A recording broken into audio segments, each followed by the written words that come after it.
Everybody in media and everybody in communications needs to start thinking about themselves as innovators.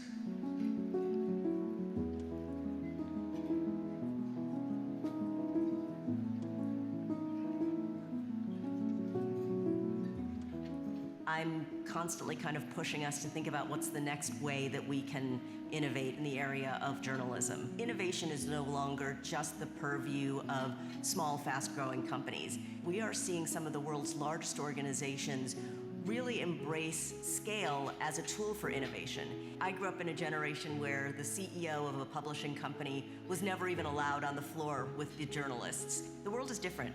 Editors-in-chief today are business people as much as they are editors and content creators. There is no greater human drama than the story of an entrepreneur starting a business. The editor of Fortune tapped me on the shoulder one day and said, "Would you like to consider moving into editing?" I was literally being offered a seat at the table. I continue to try to nurture empathy by never feeling like there isn't a job inside the organization that I wouldn't be willing to do.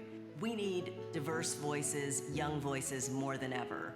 That to me is the legacy, to be able to help a new generation find their voice, excel, and then go on to do great things.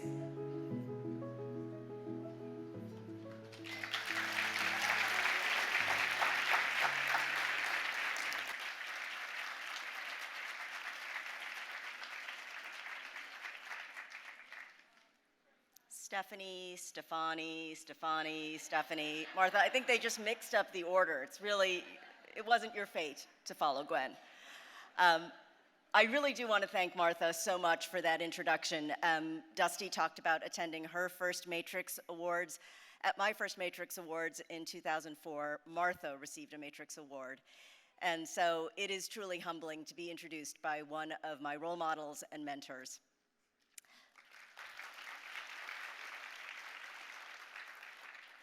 So when Liz Kaplow called me a few months ago to let me know I'd been selected for this honor, yes, Liz?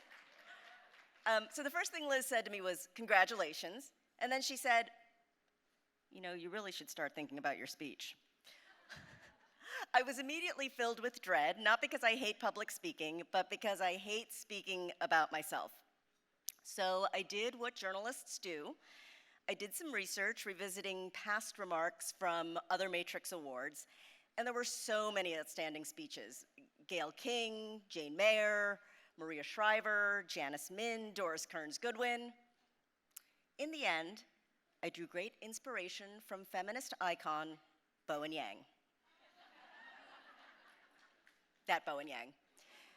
So in introducing the 2021 Matrix awardee, Awkwafina, Bowen actually spoke really movingly about the ways that Awkwafina, AKA Nora Lum, has honed her voice and then developed others to develop their point of view.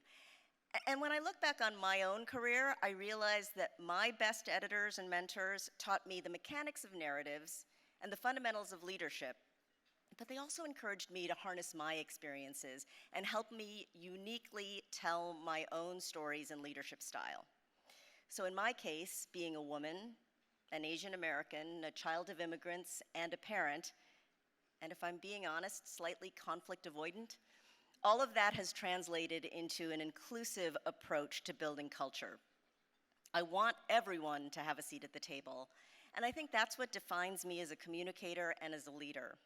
So I would encourage all the aspiring communicators here in the room, especially the students, to tap into your unique storytelling ability, even as you learn the basics of your craft.